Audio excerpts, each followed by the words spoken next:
be a dangerous man. Now, being dangerous is not being a threat. They're two different things. And it's not about going out and lifting weights and getting a bunch of tattoos and wearing leather jackets and walking around with your chest and shoulders up, hulking around saying, I'm dangerous. That's very rarely is that a dangerous man.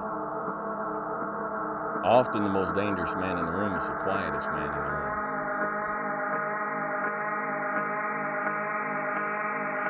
When do you become a man? When you get a driver's license?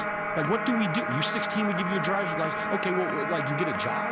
Like, when do you become a man? You become a man when you become responsible for other people. These sort of cornerstones of, I think, classic masculinity are super, super important. But equally important is being kind, is being empathetic, is to stand up for somebody who has less rights than you, somebody who's being picked on, somebody who's being put into the corner, somebody who's just sad. As a man, we're expected to be a provider, be a protector in a relationship, but it's time that we start expecting more of us. To be good is to do good to people, and sometimes doing good to people is protecting those people. It's protecting those people, protecting those around us. And with complete disregard for his own safety, Lance Corporal Carpenter moved towards the grenade in an attempt to shield his fellow Marine from the deadly blast. When the grenade detonated, his body absorbed the brunt of the blast, severely wounding him, but saving the life of his fellow Marine. They found Kyle lying face down directly over the blast area. His helmet was riddled with holes, his gear was melted, part of his Kevlar vest was blown away. One of the doctors who treated him later said Kyle was literally wounded from the top of his head to his feet. You're a man. You are a man.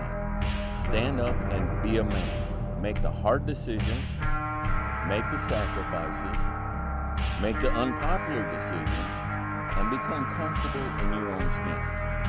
And if you are not a person that you are comfortable being alone with, that is the one person in this universe that you have full power, full right, and full responsibility to change. It's okay to be a man. It's not okay.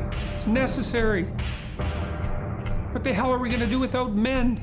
You look around the city here, you see all these buildings go up. These men, they're doing impossible things. They're under the streets, working on the sewers. They're up on the power lines in the storms and the rain.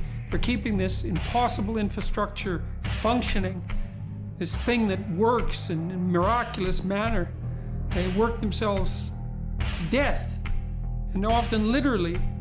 If you don't own something, you're not the boss. You have to take full responsibility for everything that you do. Why be subservient? You must be the master of your own kingdom.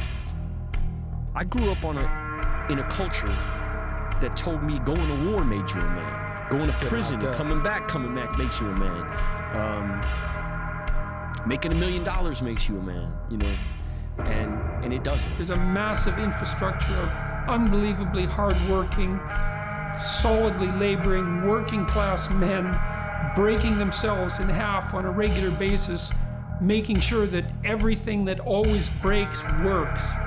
Now move slow and easy, all right? But you say one disrespectful thing to my wife in my presence, or I get a phone call from one of my daughters crying. I am not only willing, but I am able to inflict great bodily damage, and I will do so.